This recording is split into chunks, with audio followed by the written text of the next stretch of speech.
Hello everybody, welcome back to Screen Stars. I'm here today to bring you my review for the 2006 sequel Undisputed 2, Last Man Standing. This is a film that is directed by Isaac Florentine and it stars Michael J. White as George the Iceman Chambers, Scott Adkins as Biker, and Ben Cross as well as Eli Danker. Now, this is the direct sequel to Undisputed, a film that I've reviewed recently on the channel, and it was the first Undisputed film I'd seen before, and I was aware that they had made sequels, but I hadn't seen any of them. I just thought they were going to be cheap sequels of a reasonably well received first film, but it wasn't a film that you thought was deserving of a few sequels. However, because obviously I am catching up with some Scott Adkins films and many regard this biker character as one of his most famous, I obviously was going to watch first the first Undisputed and review it, and then review all the other Undisputed films following it. So this is the second one, and once again we have George the Iceman Chambers, who was played by Ving Rhames in the first film. However, he's played in this film by Michael J. White, and he's falsely imprisoned in Russia. So he's basically set up on some trumped up drugs charges, sent to prison in Russia, and the reason for this incarceration is because they've run out of challengers for the prison champion Biker, played by Scott Adkins, who is this brutal mixed martial artist who thinks of himself as the greatest fighter alive. And there's lots of evidence to suggest that, because he gets rid of his opponents super quick, very, very brutal.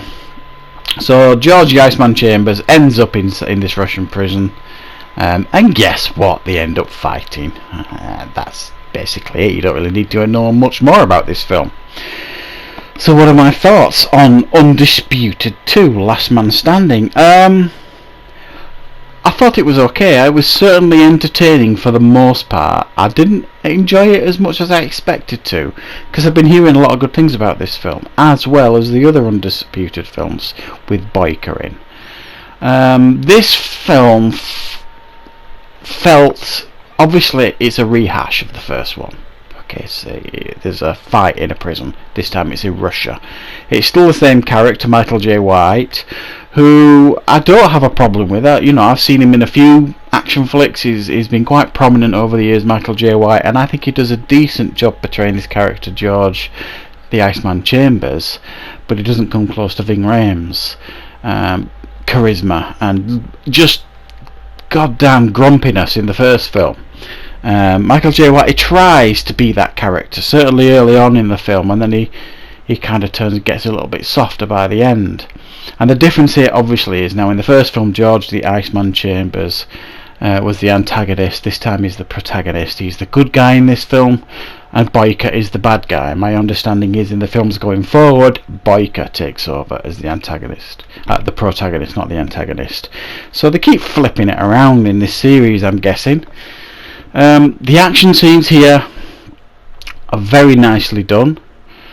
It's a mix of boxing and martial arts, so they've really mixed it up this time round, so you get some entertaining fights.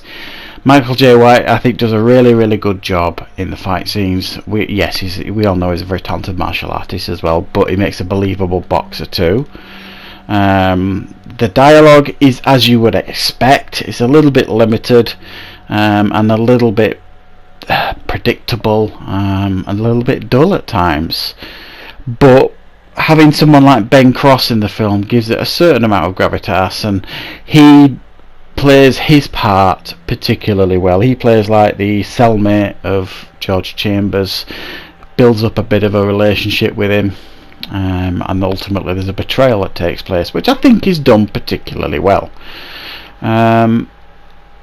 I was a little bit disappointed with the fights. There's two fights basically in this film, main fights between George Chambers and Biker, and they were both a little bit underwhelming. There were signs in each of them that, you know, they were going to be really, really good, and there's some really cool moves here and there in some of both the fights. The first fight felt a bit anticlimactic because I don't want to spoil it if you haven't seen it. Something happens to George Chambers in the first fight that, you know, kind of ruins that one. But they could have done it longer than they did it too soon, is what I'm trying to say. And the second fight, George Chambers decides he's going to beat Boyka at his own game and train to be a mixed martial artist. So he ends up getting trained by Eli Danker's character, who's a guy in a wheelchair basically, who teaches him mixed martial arts. Now for me, I don't care who you are, he's never trained as a martial artist. This character, I know Michael J. White has, he's been a boxer all his career, and then within the space of, let's call it weeks, just to be generous, it's probably not weeks in the film, he learns mixed martial arts and ends up going after Boyka and fighting him, using his own tricks against him. And I just found that really, really hard to believe. I think it would have been a better film if he'd have beat him doing what he knows, which is boxing. So that I found a little bit unbelievable. You know, he's doing these moves on Boyka that he's only learned a few days previously, and Boyka, being this ultra skilled, brutal martial artist, would have been able to deal with it easily, I would suggest.